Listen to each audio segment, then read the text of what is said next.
ठ्याक्कै आधा अथवा हाइट अफ अनसपोर्टेड कट चाहिँ के हुँदो रहेछ त टेन्सन जोनको ठ्याक्कै डबल हुँदो रहेछ भन्ने कुरा चाहिँ बुझ्न पर्यो। जसरी tension zone equals to 2cu by gamma थियो त्यस्तै गरी height of unsupported cut equals to कति छ 4cu बाई गामा छ। ठीक छ, बुझिन्छ यतिसम्म?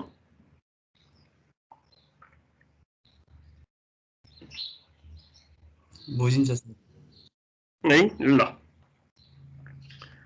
त्यसो भए अब अर्को के छ त भन्दाखेरि जस्तो अब यहाँनेरि कन्सिस्टेन्सी भन्ने टर्मको आधारमा चाहिँ हामीले के डिटरमाइन गरिरहेछौँ भने हाइट अफ अनसपोर्टेड कट कति राख्ने भन्ने कुरा।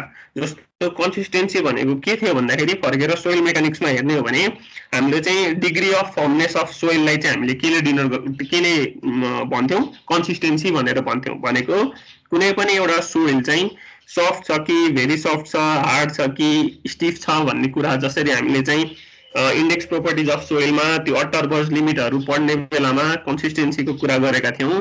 यहाँनिर त्यही कन्सिस्टेन्सीको कुरा आयो। त्यो भनेको यदि सफ्ट सोइल छ भने के चाहिन्छ होला, हामीले सपोर्ट बिना धेरै एक्जाभेट गर्न सक्दैनौँ किनभने त्यसको एडजस्टेन्ट सोइल मास चाहिँ के हुन सक्छ त फेरि त्यही खाल्डोमा आएर अथवा अनस्टेबल भएर चाहिँ फेल हुन सक्छ सर्फेस। त्यही भएर चाहिँ हामीले चाहिँ हेर्नुभयो भने अनसपोर्टेड कटको लागि कति मात्रै हाइट छ 2.5 मिटरसम्म चाहिँ हामीले चाहिँ यदि भेरी सफ्ट सोइलमा छ भने सपोर्ट प्रोभाइड नगरिकन जान सक्यो। सफ्ट छ भने 2.5 to 5 र मिडियम छ भने 5 देखि 10 मिटरसम्म के गर्न सकिदो रहेछ त सपोर्ट प्रोभाइड नगरिकन हामीले के गर्न सक्दो रहेछौँ एक्जाभेट गर्न सक्दो रहेछौँ भन्ने कुरा भयो। त्यही भएर कुनै पनि हाइट अफ कट चाहिँ केमा डिपेन्डेन्ट रहेछ त भन्दाखेरि सोइलको कन्सिस्टेन्सीमा पनि डिपेन्डेन्ट रहेछ भन्ने कुरा चाहिँ बुझ्न पर्यो। अब यदि हामीले कोहेसिभ सोइलमा त्यस्तो गर्न थाल्यौँ भने सपोर्ट बिना चाहिँ हामीले के गर्न थाल्यौँ एक्जाभेट गर्न थाल्यौँ भने टेन्सन जोन डेभलप हुन्छ। त्यो टेन्सन जोनले गर्दाखेरि डेभलप हुनु भनेको के हो त भन्दाखेरि जस्तो यो जस्तो यो यही फिगरमा हेर्नुभयो भने यदि टेन्सन जोनको कुरा आयो भने के हुन सक्छ त भन्दाखेरि यहाँ हेर्नु त यो मानिलिनु यो सिट पाइल छ हामीले यसरी प्रोभाइड गरेको। यदि सपोर्ट प्रोभाइड गरेनौँ भने त यसरी प्रेसर आउँदो रहेछ भनेपछि के हुँदो रहेछ त यतापट्टि सोइल मास यसरी चाहिँ पुश हुन सक्छ अथवा यसरी चाहिँ इनवर्ड पुश हुन सक्छ अथवा यहाँनिर एउटा कन्भेक्स अथवा कन्केभ स्ट्रक्चर जे भन्नुहुन्छ त्यो फर्म हुन सक्छ अथवा केभ जस्तो सेप लिन सक्छ। त्यही भएर हामीले चाहिँ यसरी सिट पाइलहरू प्रोभाइड गरेर के गर्नु पर्यो सपोर्ट गर्नु पर्यो अथवा ल्याटरली सपोर्ट प्रोभाइड गरेन भने यसरी चाहिँ स्ट्रक्चर चाहिँ के हुन सक्छ फेल हुन सक्छ भन्ने कुरा हो। त्यही भएर कोहेसिभ सोइलमा चाहिँ यदि हामीले एक्जाभेट गर्दैछौँ भने हामीले के प्रोभाइड गर्नुपर्छ त सपोर्ट प्रोभाइड गर्नुपर्छ भन्ने कुरा हो। ठिक छ, बुझिन्छ यतिसम्म कि केही समस्या छ?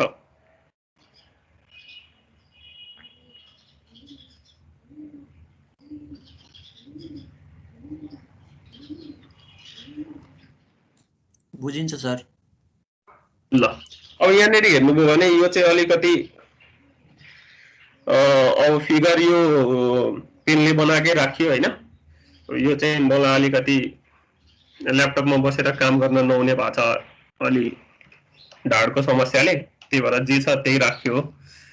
अनि यसमा यदि हेर्नुहुन्छ भने के छ भने फिगर ए मा हेर्नुभयो भने चाहिँ त्यहाँनिर स्ट्रट र वेल्सको कुराहरू देखाएको छ। त्यो भनेको कस्तो छ भन्दाखेरि चाहिँ तपाईले फिगर ए मा हेर्नुभयो भने हिजो हामीले जे डिस्कसन गरेको थियौं त्यही नै फिगर हो। त्यो भनेको ल्याटरल मेम्बरलाई हामीले स्ट्रट भनेर भन्यौं, लंगिट्युडनल मेम्बरलाई हामीले के भनेर भन्यौं वेल्स भनेर भन्यौं हैन। त्यही नै कुरा देखाउन खोजेको छ। यदि कहिलेकाहीँ चाहिँ अब एक्जाभेसनको विड्थ पनि बढ्दै गयो हैन, त्यसपछि डेप्थ पनि बढ्दै गयो भने त्यो अवस्थामा हामीले एडिशनल मेम्बर पनि राख्न सक्छौं। जुन भर्टिकल सीट हामीले प्रोभाइड गर्छौं त्यसलाई हामीले चाहिँ ल्यागिङ्स भनेर भन्न सक्छौं। जुन एउटा यो भर्टिकल मेम्बर देख्नु भएको छ त्यो थ्रु आउट गयो भने त्यसलाई हामीले ल्यागिङ्स भन्छौं। र हैन अब कहिलेकाहीँ चाहिँ त्यसरी एउटा वुडन प्ल्याङ्कमै लगेर हामीले के रे स्ट्रटलाई फिक्स गरेर ल्याटरली सपोर्ट प्रोभाइड गर्न पनि सकियो। हैन भने के पनि गर्न सकिन्छ भन्दाखेरि यसरी सीट पाइल नै प्रोभाइड गरिदिने। ठीक छ, थ्रु आउट डेप्थ नै के गरिदिने सीट पाइल प्रोभाइड गरिदिने। सीट पाइल प्रोभाइड गरिसकेपछि सीट पाइलमा गएर चाहिँ के गर्ने त वेल र हाम्रो स्ट्रट फिक्स गर्ने हैन। त्यो भनेको अब हाम्रो टाइप अफ सोइलमा पनि डिपेन्डेन्ट हुने भयो, टाइप अफ कटमा पनि डिपेन्डेन्ट हुने भयो। यदि वाइड कटको विड्थ धेरै छ भने हामीले चाहिँ अर्को तरिकाले पनि हेरेका थियौं, त्यो भनेको र्याकर्सहरु प्रोभाइड गरेर। अब त्यो कस्तो हो त भन्ने कुरा चाहिँ जस्तो यो भनेको चाहिँ सीड फाइलको केस हो हैन। यदि सीड फाइल प्रोभाइड गरियो भने चाहिँ सर्टेन डेप्थ, अब 2 भनेको डेप्थ अफ इन्भेन्टमेन्ट सम्म चाहिँ हामी के गर्न सकिन्छ, जान सकिन्छ भन्ने कुरा भयो। यहाँनेरि टाइप ए मा पनि जान सकिन्छ, टाइप बी मा पनि जान सकिन्छ, टाइप सी मा पनि जान सकिन्छ। नेसेसरीली एक्जाममा सबै सोध्यो भने यो सबैको बारेमा लेखिराख्न पर्छ अथवा यो कन्डिसनमा यो लेखिराख्न पर्छ भन्ने कुरा जरुरी छैन। तपाईले स्ट्रट र वेलले प्रोभाइड गरेर पनि सपोर्ट दिन सकिन्छ, अथवा चाहिँ ल्यागिङ्स जोडेर पनि सपोर्ट दिन सकिन्छ, अथवा सीड फाइलहरु प्रोभाइड गरेर पनि ल्याटरली सपोर्ट दिन सकिन्छ भनेर चाहिँ लेखिदिनु पर्यो। अब त्यसको लागि एडिशनल मटेरियल चाहिँ हिजो अब हुन त अलि राति नै अपलोड गर्दै थिएँ, एकचोटी आज हेर्नु होला। अनि त्यसमा पनि जे होस् यो यसको बारेमा यो टाइप अफ ब्रेसिङ सिस्टम हैन, कुन सोइलमा कस्तो बेलामा कुन युज गर्ने भनेर त्यसको डिस्क्रिप्सन सहित त्यो मैले केआर अरोराको बुकको पोर्सन काटेर चाहिँ त्यहाँनेरि राखेको छ, त्यो पनि तपाईले रेफरेन्सको रूपमा हेर्न सक्नुहुन्छ। अनि यो फिगरहरु चाहिँ जे होस् बनाउन सकियो भने त्यो चाहिँ राम्रो हुन्छ भन्ने कुरा हो है।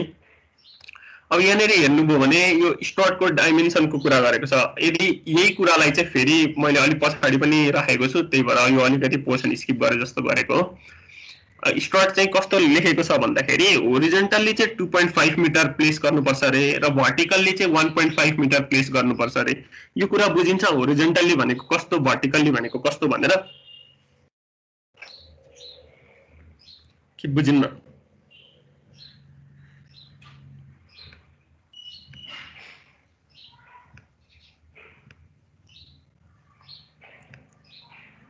ठीक छ, यति तपाईले एक्जामिट गर्नुभयो, बुझिन्छ हैन?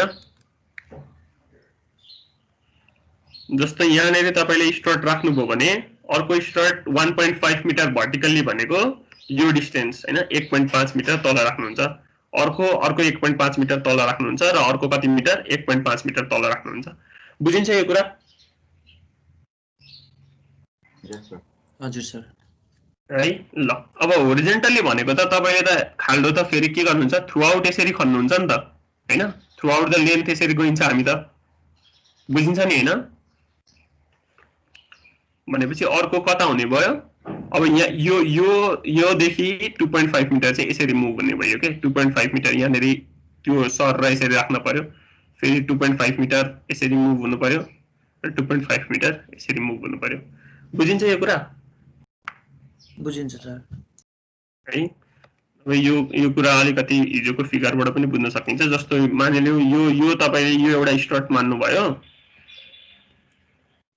यो एउटा स्ट्रट मान्नुभयो, यो अर्को स्ट्रट मान्नुभयो भने यिनीहरुको भर्टिकल स्पेसिङ चाहिँ 1.5 मिटर हुनु पर्यो, तर यो स्ट्रट र यो स्ट्रटको होरिजोन्टल डिस्टेन्स चाहिँ कति हुनु पर्यो त? 2.5 मिटर हुनु पर्यो भन्ने कुरा चाहिँ देखाउन खोजेको मात्र हो। भनेको अब जेनरल कन्भेन्सन अथवा रुल अफ थम्ब जस्तो कुराहरु भए। अब त्यसपछि स्ट्रटको सेक्सन हेर्नुभयो भने 100 देखि 150 mm स्क्वायरको राख्न पर्छ भनेर भनेको छ, तर यदि हाम्रो चाहिँ कटको विड्थ बढ्दै गयो भने स्ट्रटमा आउने लोड पनि बढ्न सक्छ। त्यही अनुसारले अब हामीले चाहिँ स्ट्रटको डाइमेन्सन के गर्नुपर्छ त, बढाउनु पर्छ। त्यो कति राख्नु पर्छ? 200 mm बाइ 200 mm को राख्न पर्छ भनेर त्यहाँनेरि मेन्सन गरेको छ। र त्यसपछि चाहिँ यदि ब्रेसिङ गर्ने हो भने हैन, त्यो चाहिँ कतिसम्म चाहिँ स्यान्डको केसमा चाहिँ 1.5 मिटर सम्म चाहिँ हामीले चाहिँ यसरी सपोर्टहरु प्रोभाइड गर्न सक्छौं भन्ने कुराहरु चाहिँ हुन्। यी भनेका जेनरल रुल अफ थम्ब अथवा चाहिँ बेस्ड अन एक्सपिरियन्सका कुराहरु अथवा चाहिँ युजुअली डिजाइनसँग रिलेटेड कुराहरु हुन्। हामीले चाहिँ यतिको प्रोभाइड गर्ने भनेर। अब हामीले चाहिँ हाम्रो सिलेबस अनुसार चाहिँ यतिको सेक्सन प्रोभाइड गर्ने, यति स्पेसिङमा राख्ने भन्ने कुराहरु चाहिँ हाम्रो सिलेबसले गभर्न गर्ने कुरा होइन। हामीले चाहिँ के मात्रै दिन्छ त भन्दाखेरि हामीलाई यो सबै डिटेल्सहरु प्रोभाइड गर्छ। हामीले चाहिँ के मात्रै प्रोभाइड निकाल्नु पर्छ त, स्ट्रटमा आउने फोर्सहरु क्याल्कुलेट गर्नुपर्छ र वेल्समा आउने मोमेन्टहरु चाहिँ के गरिदिनु पर्छ, क्याल्कुलेट गरिदिनु पर्छ भन्ने चाहिँ हाम्रो सिलेबसको पोर्सनमा चाहिँ त्यति मात्रै पर्छ। अझ सिलेबसले गभर्न गर्ने कुरा चाहिँ स्ट्रट लोड भनेर मात्र छ। प्राय जसो वेल्समा तपाईहरुलाई मोमेन्ट निकाल्न पनि सोधिरहेको छैन, तर हामीले चाहिँ क्वेशन गर्दाखेरि चाहिँ जति सल्भ गर्न सकिने हो त्यति सबै सल्भ गर्छौं र त्यही अनुसारले अब एक्जाममा जति आउँछ त्यति मात्रै गर्दिनु होला भन्ने चाहिँ तपाईहरुको पार्टको कुरा भयो है। यहाँनिर अघि त्यही सिस्टम अनुसार नै अब यहाँनिर चाहिँ यस्तो हुन सक्छ, त्यही कुरा नै यहाँनिर पनि फेरि दोहोरिन्छ। अब कसरी राख्ने भन्ने कुरा अब हेर्नुभयो भने त्यही अघि त्यहाँनिर स्किप गरेको चाहिँ एउटा ल्यागिङ्स भन्ने छ। त्यो ल्यागिङ भनेको चाहिँ जसरी वेल्स भनेर आउँथ्यो त्यस्तै गरी अब यहाँनिर सोल्जर बिम भनेर देखाइरहेछ। अब तपाईँले त्यही स्टुअर्ट गरेर चाहिँ त्यो वेल्समा फिक्स हुन्छ, वेल गरेर चाहिँ फेरि केमा ल्यागिङमा होइन। थ्रु आउट द सेक्सन तपाईँले यसरी भर्टिकल प्लेट दिनुभयो भने त्यसलाई हामीले के भन्यौँ, ल्यागिङ भनेर भन्यौँ होइन। यो केसमा पनि त्यही नै हो, बस अब यहाँनिर चाहिँ स्टुअर्ट र वेलको कम्बिनेसन देखाउन खोजेको छ। अब त्यस्तै गरी अहिले हिजो हामीले हेरेको चाहिँ के छ भन्दाखेरि एउटा केस यो छ 2 मिटर भन्दा सानो विड्थको लागि, अर्को केस 2 मिटर भन्दा ठुलो विड्थको लागि यो छ। अब यहाँनिर हेर्नुभयो भने स्टुअर्ट र वेलको मेम्बरको कम्बिनेसन छ होइन। अनि यहाँनिर टिम्बर सिटिङ भनेर देखाइरहेको छ। त्यो टिम्बर सिटिङ हुन पनि सक्छ, टिम्बर सिटिङ नहुन पनि सक्छ कि। टिम्बर सिटिङ भनेको अब तपाईँले टिम्बरको सिट पाइल युज गरिदिनु भयो होइन, एक्जाबेट गर्नुभन्दा अगाडि जहाँनिर एक्जाबेट गर्ने हो त्यसको एजमा अथवा आउटर स्पेसमा चाहिँ के गरिदिनु भयो, टिम्बरको सिट पाइलहरू युज गरिदिनु भयो। यदि 2 मिटर भन्दा सानो विड्थ छ भने तपाईँले यसरी वेल र स्टुअर्टको कम्बिनेसन देखाउन सक्ने हुनुभयो। यदि 2 मिटर भन्दा ठुलो विड्थ छ भने चाहिँ यो भनेको हामी इकोनोमीमा गएको हो है। तपाईँले यसरी भनौँ न होरिजोन्टल स्टुअर्ट नप्रोभाइड गरेर इन्क्लाइन के प्रोभाइड गरिदिनु भयो, मेम्बरहरू प्रोभाइड गरिदिनु भयो, जसलाई चाहिँ के भन्छ त, र्याकर्स भनेर भन्छ। ठिक छ, त्यति मात्र फरक हो, अरू त्यसमा केही यहाँनिर केही पनि फरक छैन। त्यस्तै गरी अब यतापट्टि हेर्नुभयो भने के छ त भन्दाखेरि वेल छ, स्टुअर्ट पनि छ, त्यसपछि बिम पनि प्रोभाइड गरेको छ, ल्यागिङ पनि प्रोभाइड गरेको छ। अब त्यसलाई चाहिँ हेर्नुभयो भने त्यसको एडजस्टमेन्ट कस्तो हुन्छ त भनेर हेर्नुभयो भने चाहिँ यतापट्टि फेरि यो फिगरमा देखाएको छ। यस्तो टाइपको चाहिँ एरेन्जमेन्ट त्यहाँनिर हामीले देख्न पाउँछौँ भन्ने कुरा हो। त्यही भएर यो अब तपाईँले फिगर सम्झिँदाखेरि सबै फिगर सम्झिनुपर्छ भन्ने जरुरी पनि छैन, अथवा सबै फिगर सम्झिन सक्छु जस्तो लाग्दैन भने कुनै यो दुईटा त तपाईँलाई सम्झिन केही पनि गाह्रो छैन। यहाँनिर पनि यही मेम्बर जस्तो हो, यहाँनिर बस बिचमा के प्रोभाइड गरिदिएको छ हामीले थ्रु आउट द सेक्सन, ल्यागिङ्स प्रोभाइड गरिदिएको मात्र हो होइन। यो र यसमा फरक के छ, यसमा टिम्बरको सिट पाइल प्रोभाइड गरेको छ भने यसमा के को सिट पाइल प्रोभाइड गरेको छ, हामीले स्टिलको सिट पाइल प्रोभाइड गरिदिएको छौँ है। अब कहिलेकाहीँ सपोर्ट यसरी हामीले दिए अनुसार नभएर हामीले चाहिँ कसरी पनि सपोर्ट दिन्छौँ, यसरी इन्क्लाइन सपोर्ट पनि दिइरहेको हामीले देख्न सक्छौँ। त्यही भएर के चाहिँ बुझ्न पर्यो त भन्दाखेरि अब यो एभाइलेबल टाइप अफ ब्रेसिङ सिस्टम धेरै छन् होइन। सबै ब्रेसिङ सिस्टमसँग हामी फ्यामिलियर नहुन पनि सक्छौँ, फ्यामिलियर हुनुपर्ने जरुरी पनि छैन। अब हामीले प्राय जसो यो 2 मिटर डेप्थ 2 मिटर वाइड भन्दा कमको लागि एउटा ब्रेसिङ सिस्टम यो याद गरे भयो, 2 मिटर भन्दा बढी डेप्थको लागि यो सिस्टम ब्रेसिङ सिस्टम याद गरे भयो, र त्यसपछि यो स्टिल सिट पाइलको एउटा सेक्सन याद गर्नुभयो भने सायद जति सिस्टम सोधे पनि बनाउन सकिन्छ होला जस्तो मलाई चाहिँ लाग्छ होइन। यो वाला सिस्टम सम्झे पनि भयो, नसम्झे पनि भयो है। ठिक छ, यतिसम्म केही समस्या छ, यतिसम्म बुझिन्छ यो टाइप अफ ब्रेसिङ सिस्टमहरू के गर्ने भन्ने कुराहरू।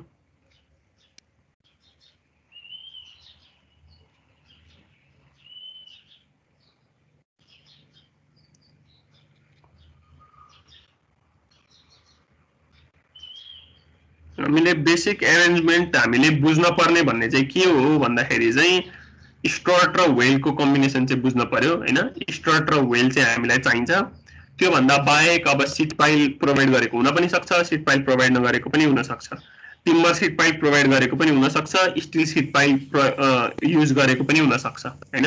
अब त्यो ल्यागिङ बोर्डहरु प्रोभाइड गरेको पनि हुन सक्छ, प्रोभाइड नगरेको पनि हुन सक्छ, तर स्टुअर्ट र वेल चाहिँ के हुनु पर्छ त हामीलाई जहाँ पनि चाहिन्छ भन्ने कुरा चाहिँ त्यति चाहिँ याद हुनु पर्यो। ठीक छ, बुझिन्छ यतिसम्म?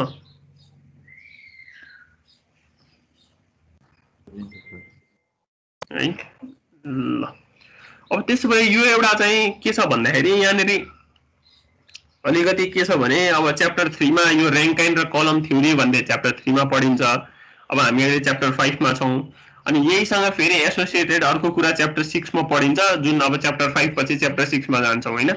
त्यही भएर यहाँ कतिपय कुराहरू चाहिँ तपाईले केसँग रिलेटेड छ भने अब अलिकति 11 12 मा पुग्नु भयो भने जसरी त्यो 11 मा फिजिक्स मा work done by a variable force मा पढाइ सक्छ इन्टिग्रेसन, अनि बल्ल म्याथ को टिचरले चाहिँ लास्टमा इन्टिग्रेसन पढाएर बुझाउँछ नि।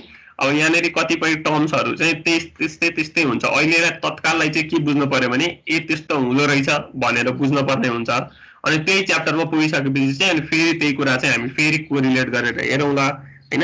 नभए चाहिँ कस्तो छ भने अगाडिको च्याप्टर पछाडीसँग लिंक, पछाडीको च्याप्टर अगाडिसँग लिंक हुँदाखेरि चाहिँ अलिकति समस्या चाहिँ छ। किनभने हाम्रो जसरी चाहिँ अगाडि बढ्न पर्ने थियो त्यसरी बढ्दाखेरि पनि तालमेल नमिल्ने जसरी सिलेबस छ हैन। अब यहाँनेरि हेर्दै गयौं भने त्यही भएर अहिलेलाई चाहिँ के भन्नुपर्छ, के भनेर बुझ्नुपर्छ भन्दाखेरि जुन रैंकाइन र कलम अर्थ प्रेसर थ्योरीजहरु छन्, जस्तो रैंकाइनको अर्थ प्रेसर थ्योरीज भनेको चाहिँ हामीले च्याप्टर 4 मा पनि कुरा गरेको, जस्तो 1 - sin phi / 1 + sin phi गरेर के निकाल्ने, त्यो कुराहरु रैंकाइन अर्थ प्रेसर थ्योरीबाट आएका कुराहरु हुन्।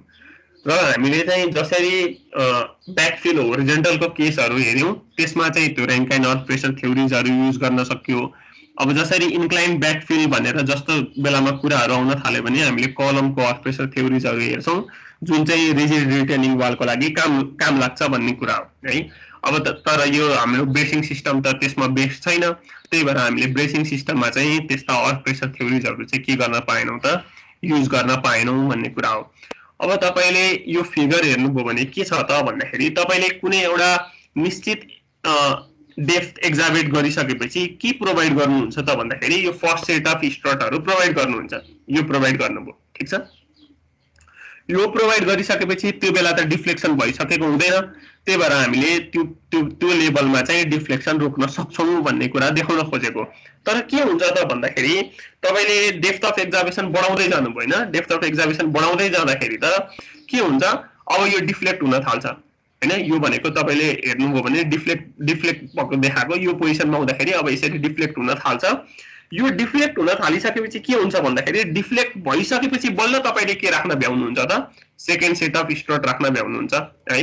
त्यसैगरी फेरि के हुन्छ त, फेरि तपाईको डेप्थ अफ एक्जामिनेसन बढ्दै जान्छ। त्यसपछि बढ्दै जाँदाखेरि के हुन्छ त भन्दाखेरि फेरि त्यही अनुसारले अर्को सेट राख्न भ्याउनुहुन्छ र त्यही अनुसारले अर्को सेट राख्न भ्याउनुहुन्छ। अब यो यसरी चाहिँ किन डिफ्लेक्ट भइरहेको छ त, हाम्रो ब्रेसिङ सिस्टम यसरी डिफ्लेक्ट भएको देखाइरहेको यो किन भइरहेछ भन्दाखेरि यो कुनै एउटा हाइट z = 0 भयो। यसमा त कुनै पनि प्रेसर छैन, तर अब प्रेसर डिस्ट्रिब्युसन डायग्राम प्लट गर्दै जाने हो भने हामी त हाइट बढ्दै जाँदाखेरि यतापटिको सोइल मासले त यो सिस्टमलाई कस्तो खालको प्रेसर दिन्छ, यसरी प्रेसर दिन्छ ल्याटरली हैन। त्यही भएर गर्दाखेरि हामीले के देख्न सक्छौं त, भित्रपटि यस्तो खालको डिफ्लेक्सन देख्न सक्छौं। हो त्यही डिफ्लेक्सन रोक्नको लागि चाहिँ हामीले के प्रोवाइड गरिरहेको हो त, स्ट्रटर र वेल्सको कम्बिनेसन प्रोवाइड गरिरहेको हो। सेम केस के हुन्छ त, यतापटिको माटो त एक्जामिट गरेको छैन, यतापटिको माटोले त फेरि के गरिरहेछ, ल्याटरली प्रेसर त दिन्छ, कतापटि दिन्छ, इनवार्ड दिन्छ, जसले गर्दाखेरि डिफ्लेक्सन फेरि यतापटिबाट पनि के हुन्छ, त्यस्तै देखिन सकिन्छ। ठीक छ, यतिसम्म बुझिन्छ कि बुझिन्न?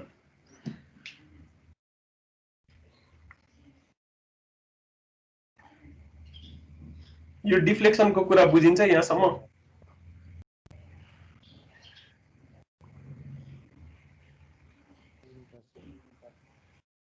है ल, अब यहाँनेरि हेर्नुभयो भने के देखियो त भन्दाखेरि यो टप अफ द वाल चाहिँ डिफ्लेक्ट भइरहेको छैन भनेपछि सबै रोटेसन के को अवर्टमा भइरहेछन्, यो टपको अवर्टमा भइरहेछन् र यो सिस्टम चाहिँ रिजिड भएन, के भयो, फ्लेक्सिबल भयो। त्यही भएर हामीले रैंकाइन र कलम पाएनौं, युज गर्न पाएनौं भन्ने कुरा हो। अब हेर्नु त यहाँनेरि यदि तपाईले चाहिँ सिट पाइल युज गर्नुभएको थियो भने त्यो अवस्थामा सिट पाइल यसरी मुभ हुने भयो हैन, र यो सिट पाइल चाहिँ यो ब्याकफिल भन्दा अवे मुभ भइरहेछ भने यहाँनेरि त के कन्डिसन जेनेरेट हुन्छ, एक्टिभ कन्डिसन जेनेरेट हुन्छ। कहाँनेरि बटम अफ द वाल तिर चाहिँ के जेनेरेट हुने भयो, एक्टिभ कन्डिसन जेनेरेट हुने भयो। त्यो कन्डिसन चाहिँ फेरि हामीले टप अफ द वालमा चाहिँ त्यस्तो कन्डिसन के पाउँदैनौं, देख्न पाउँदैनौं। किनभने टप अफ द वालमा त के छ, स्ट्रटको रिजिडिटीले गर्दाखेरि केही पनि डिफ्लेक्सन देख्न सकिएको छैन। त्यही भएर पनि रैंकाइनको अर्थ प्रेसर थ्योरी चाहिँ यो केसमा के गर्न पाइदैन त, युज गर्न पाइदैन भन्ने कुरा हो। ठीक छ, बुझिन्छ यतिसम्म?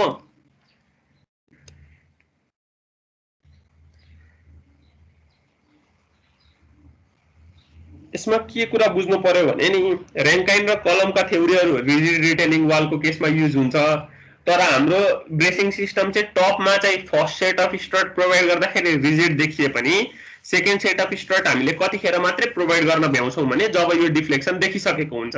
त्यस्तै गरी थर्ड सेट अफ स्ट्रटको केस पनि त्यही हो र फोर्थ सेट अफ स्ट्रटको केस पनि त्यही हो। अनि जसरी यो डेप्थ बढ्दै जान्छ त्यस्तै गरी यील्डिङ पनि के भएको देखिन्छ, बढ्दै गएको देखिन्छ। किनभने प्रेसर डिस्ट्रिब्युसन डायग्राम हेर्नुभयो भने त्यही नै हो। किनभने यो टपमा त कम छ, बटममा हेर्दै जानुभयो भने त्यसको इन्टेन्सिटी के छ, बढ्दै गएको छ। अर्को डिरेक्सनमा हेर्ने हो भने पनि केस के नै हो, त्यही नै हो हैन। त्यही भएर हामीले चाहिँ डिफ्लेक्सन के गर्दै गएको देख्छौँ, हाइट बढ्दै जाँदाखेरि डिफ्लेक्सन पनि के भएको देख्दै जान्छौँ, बढ्दै गएको देख्दै जान्छौँ। र रोटेसन अबाउट वाल अथवा सिट पाइल चाहिँ के को अबाउटमा देखिन्छ, टपको अबाउटमा देखिन्छ। जसले गर्दाखेरि चाहिँ यसलाई हामीले रिजिड वाल मानेर हेर्न सक्दैनौँ। जसले गर्दाखेरि र्याङ्काइनको अर्थ प्रेसर थ्योरी चाहिँ हामीले चाहिँ के गर्न सक्दैनौँ त, युज गर्न सक्दैनौँ भन्ने कुरा चाहिँ बुझ्न पर्यो। ठिक छ, बुझिन्छ यो कुरा?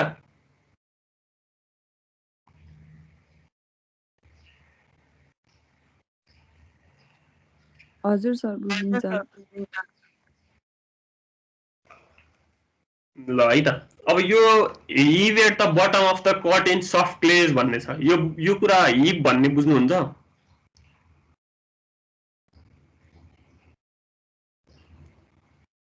कि बुझिन्न?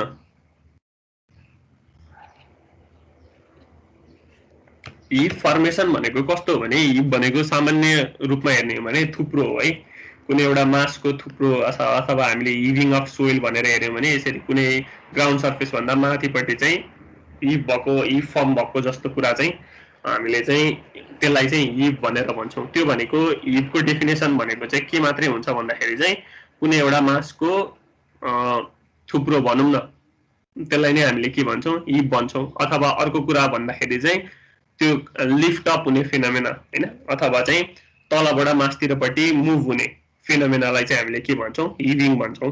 अब यो सफ्ट क्लेजमा चाहिँ के देखिन्छ भनेर भन्छ भने हिभ फर्मेसनको केस चाहिँ देखिन्छ भन्ने कुरा हो। अब यहाँनिर जुन यो factor of safety against heaving भन्ने कुरा जुन छ, यो FS equals to CUNC by gamma H भन्ने कुरा, यो कुरा चाहिँ फेरि हामीले च्याप्टर 6 मा पढ्ने कुरा हो। अब यसको लागि चाहिँ अहिलेलाई चाहिँ के मात्रै गर्न सकिन्छ त भन्दाखेरि फ्याक्टर अफ सेफ्टी एगेन्स्ट हिभिङ भनेको CUNC बाई गामा एच हो भनेर सम्झिनु होला हैन। अब यो फर्मुला कहाँबाट आयो भन्ने कुरा चाहिँ च्याप्टर 6 मा हामी छलफल गर्दाखेरि फेरि यो कुरा गरौँला। अहिलेलाई चाहिँ यो CUNC बाई गामा एच भन्ने चाहिँ सम्झिनु होला।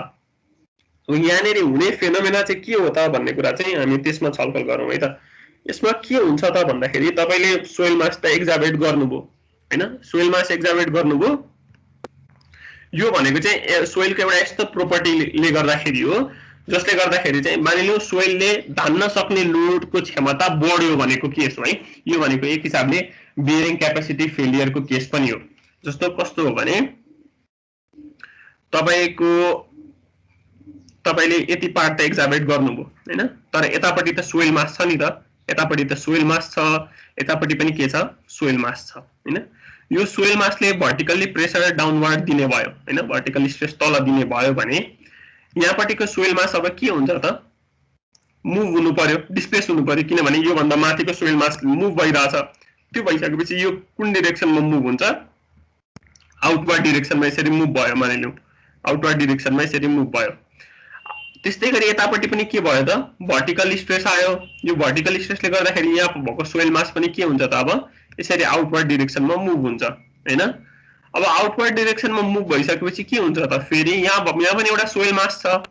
यो सोइल मास पनि के हुन्छ त, अब फेरि मुभ हुनु पर्यो। यो मुभ हुँदाखेरि अपवर्ड मुभ हुन्छ। यो अपवर्ड मुभमेन्टले गर्दाखेरि चाहिँ यहाँ भएको सोइल मास चाहिँ अब कसरी देखिन्छ त, यसरी हिप फर्म भए जसरी यहाँनिर देखिन्छ है।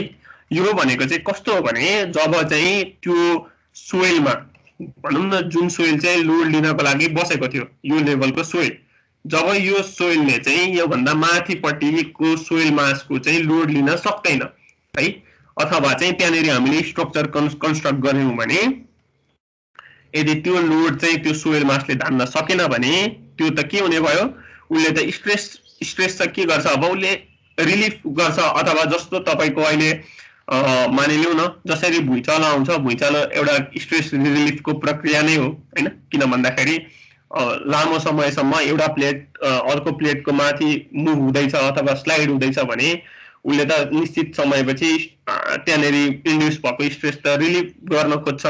हो त्यो स्ट्रेस रिलिफको एउटा प्रक्रिया अनुसार नै जसरी यो लोड चाहिँ कुनै एउटा सोइल मासले धान्न सक्दैन, उसले त के गर्नु पर्यो, त्यो त छोड्न पर्यो। त्यो छोड्दाखेरि अब उसले एडजस्टेन्ट सोइल मासलाई छोड्ने भयो। त्यो एडजस्टेन्ट सोइल मास चाहिँ अब के हुने भयो त, आउटवर्ड डिरेक्सनमा मुभ हुने भयो।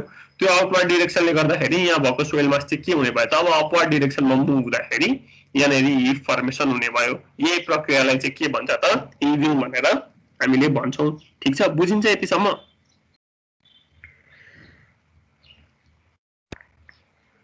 बुझिन्छ?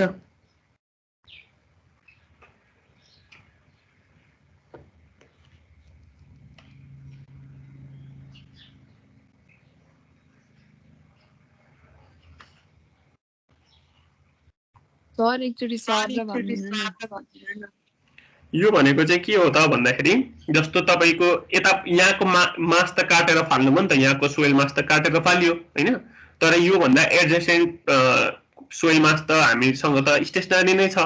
अब यसले गर्दाखेरि त के हुन्छ त, यसको त ओभरबर्डन प्रेसर त आउँछ नि त यहाँ हैन, त्यसले त भर्टिकल्ली डाउनवर्ड अथवा सिम्पली तपाईले 8 AB गर्नुभयो भने पनि डी मा त यो लेभलको सरचार्ज त आउँछ हैन। अब यसरी डाउनवर्ड फोर्सले गर्दाखेरि त के हुने भयो त, डाउनवर्ड मुभमेन्टले गर्दाखेरि त्यो भन्दा तलको लेयरमा भएको सोइल मास पनि त त्यसले पनि त आफ्नो ठाउँ त छोड्नु पर्यो। अब आफ्नो ठाउँ छोड्दाखेरि त त्यो आउटवर्ड डिरेक्सनमा मुभ हुने भयो, यताको सोइल मास पनि त्यही आउटवर्ड डिरेक्सनमा मुभ हुने भयो। अब यसले आफ्नो सकेपछि यहाँ भएको सोइल मासले पनि के गर्नु पर्यो, आफ्नो ठाउँ छोड्नु पर्यो। त्यो हुँदाखेरि यो अपवर्ड मुभमेन्ट हुन्छ, जसले गर्दाखेरि चाहिँ यहाँनेरि के फर्म हुन्छ त, हिप फर्म हुन्छ भन्ने कुरा हो। बुझ्नु भयो कि बुझ्नु भएन? हजुर सर बुझियो। है त। अब यो हिभिङलाई कन्ट्रोल गर्न चाहिँ के गर्न सकिन्छ त भन्दाखेरि यदि सिट पाइलहरू प्रोभाइड गरियो, सिट पाइल प्रोभाइड गरेर यो सर्टेन लेभलसम्म भन्दा पनि एक्जाबेट गर्ने लेभल भन्दा पनि डेप्थ अफ इम्बेडमेन्ट चाहिँ के गरियो, बढाइयो भने त्यो समस्या चाहिँ के हुन सक्छ त, मिटिगेट हुन सक्छ। किनभने यसरी सोइल मुभ हुँदाखेरि केले बचाउन सक्छ त, अब यो सिट पाइलले चाहिँ के गर्न सक्छ, त्यो मुभमेन्टलाई चाहिँ कन्ट्रोल गर्न सक्छ भन्ने कुरा हो। ठिक छ, त्यसरी पनि के गर्न सकिन्छ त, सिट पाइलको प्रयोग गरेर यो हिभिङ हुने समस्या चाहिँ के गर्न सकिन्छ, जोगाउन सकिन्छ भन्ने कुरा हो। बुझिन्छ?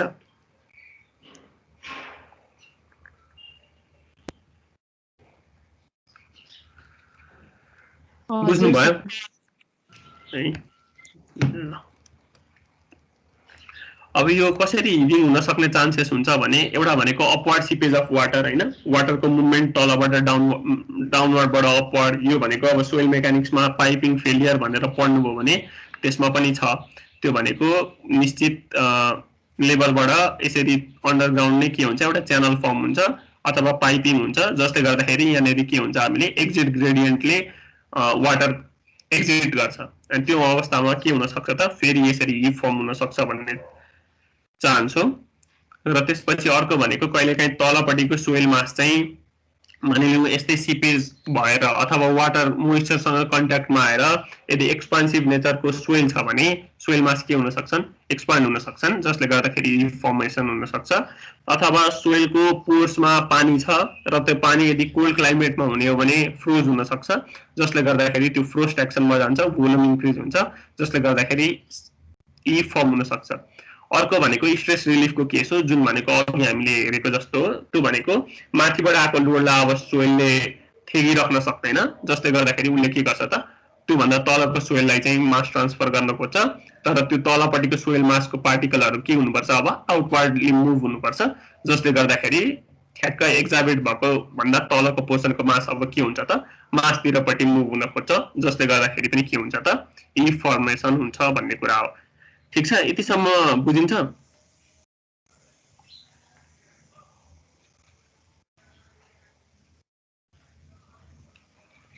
बुझिन्छ यतिसम्म?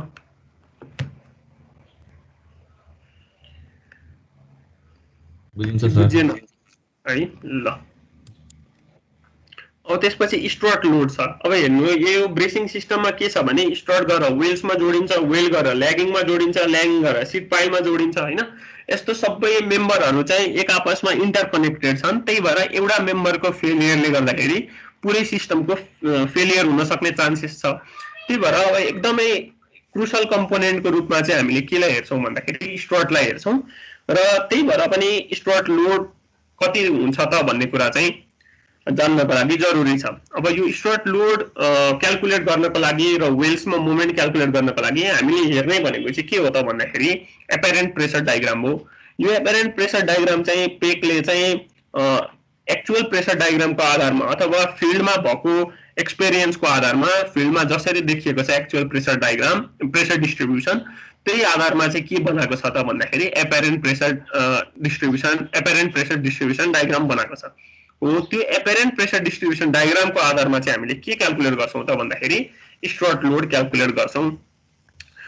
पछि उसले चाहिँ के गरेको छ भने यो क्लेजहरूलाई चाहिँ एउटा नन डाइमेन्सनल फ्याक्टर भनेर स्टेबिलिटी नम्बरको आधारमा चाहिँ क्लासिफाई गरेको छ। त्यो भनेको यहाँनिर एउटा यो चाहिँ कपी गर्नु न, यसकै बेसिसमा हामीले न्युमेरिकलहरू गर्ने हो होइन। यसलाई चाहिँ लेस देन इक्वल्स टु 4 भनेर लेखिदिनु होला, लेस देन इक्वल्स टु छुटेछ।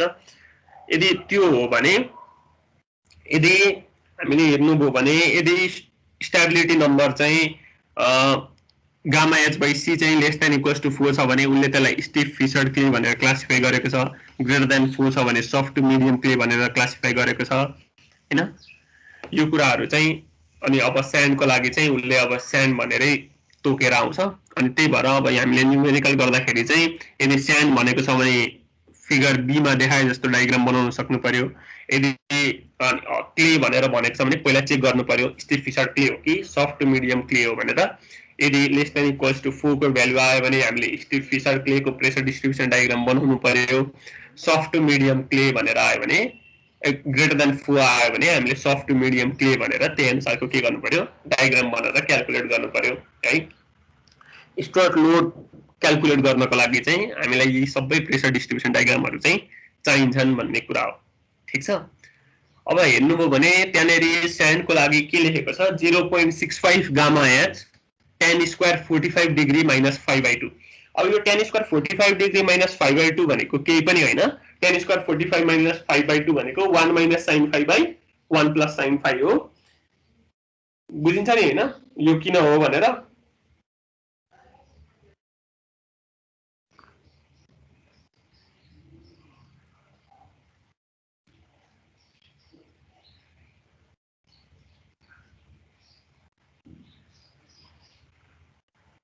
कि बुझिदैन त्यो अब ट्रिगोनोमेट्रीमा थियो नि tan स्क्वायर 45 डिग्री माइनस 5/2 भनेको त 1 माइनस sin 5/1 प्लस sin 5 नै हो नि हैन। त्यही भएर यो भनेको त्यस्तो केही पनि हैन। 0.65 gamma H tan square 45 degree minus 5/2 भनेको के हो यो भनेको KA नै हो हैन। Coefficient of active earth pressure सँगै बराबर हुन जान्छ भन्न खोजेको मात्रै हो। त्यही भएर अब हामीले यो प्रेसर इन्टेन्सिटीको भ्यालुहरू चाहिँ कति कति हुन्छ भन्ने कुरा चाहिँ जानिराख्न जरुरी छ। अब यतापट्टि हेर्नुहुन्छ भने यो चाहिँ के हो भने 0.2 gamma H to 0.4 gamma H हो है। यो चाहिँ सम्झिनु होला 0.2 gamma H to 0.4 gamma H भनेर दिएको हो। त्यस्तै गरी यसको केसमा हेर्नु भने गामा एच माइनस 4C भनेर दिएको छ है। यो pressure intensity pressure distribution diagram बनाउनु होला। यसकै आधारमा चाहिँ हामीले के गर्छौं भन्दाखेरि न्युमेरिकल क्याल्कुलेसनहरु यसकै आधारमा हामीले गर्छौं। अनि यो h भनेको चाहिँ डेप्थ अफ एक्जार्भेसन हो। तपाईले कति चाहिँ एक्जार्भेट गर्नु भएको छ भन्ने कुराले चाहिँ निर्धारण गर्छ। त्यो भनेको स्ट्रटको पोजिसन चाहिँ होइन है। त्यो कुरा चाहिँ बुझ्नुस्। 0.25 h के तल स्ट्रट राखिन्छ भन्ने कुरा जरुरी चाहिँ छैन। त्यो कुरा चाहिँ हामीले बुझ्नु पर्छ है। त्यो h भनेको चाहिँ डेप्थ अफ एक्जार्भेसन हो। त्यसको 0.25 h 0.75 h भनेर अथवा 0.50 h भनेर चाहिँ त्यो भ्यालु चाहिँ हामीले सम्झिनु पर्छ। ठीक छ। यतिसम्म बुझिन्छ है। ल अब त्यसपछि अर्को सीट पाइलिङमा फलो गर्ने स्टेप भनेर छ। सुरुमा चाहिँ सीट पाइलहरु प्रोवाइड गर्ने, त्यसपछि फर्स्ट पोर्सन चाहिँ के गर्ने त एक्जाबिट गर्ने भनेको माथि कति डेप्थसम्म एक्जाबिट गर्ने हो एक्जाबिट गर्ने त्यसपछि त्यहाँनेरि के प्रोभाइड गरिदिने त वेल र स्ट्रट प्रोभाइड गरिदिने त्यसपछि फेरि हामी के गर्छौं डाउनवर्ड मुभमेन्टमा एक्जाबिट गर्छौं अनि त्यसपछि फेरि के गर्छौं सेकेन्ड सेट अफ वेल र स्ट्रट प्रोभाइड गर्छौं त्यसपछि फेरि खन्छौं त्यसपछि थर्ड सेट प्रोभाइड गर्छौं यही स्टेप चाहिँ हामीले के गरिराख्छौं त फलो गरिराख्छौं भन्ने कुरा चाहिँ देखाउन खोजेको हो यति नै हो यो च्याप्टरमा अब थ्योरीको कुरा गर्नु पर्दाखेरि हैन थ्योरीको कुराहरु केही पनि छैन यो च्याप्टरमा यति नै हो हामीले छलफल गर्नुपर्ने कुराहरु अब एकचोटी त्यो रेफरेन्स मटेरियल राखेको छ त्यसमा टाइप्स अफ ब्रेसिङ सिस्टमको हामीले कुरा गरेको छौं एकचोटी टाइप अफ ब्रेसिङ सिस्टम हेर्नु होला अनि त्यसपछि नेक्स्ट क्लासमा हामी न्यूमेरिकल गर्छौं सायद अब नेक्स्ट क्लासमै सकिन पनि सक्छ सकिएन भने हामी त्यो भन्दा अर्को क्लाससम्म न्यूमेरिकल गर्छौं अनि त्यसपछि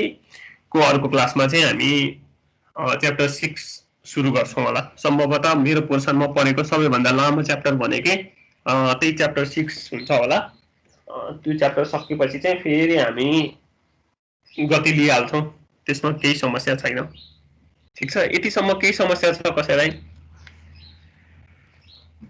छैन सर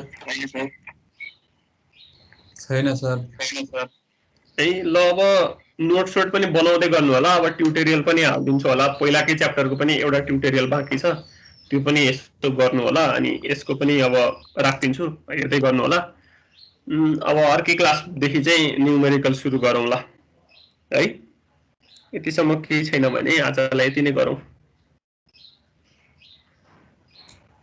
थ्यांक यू सर है ल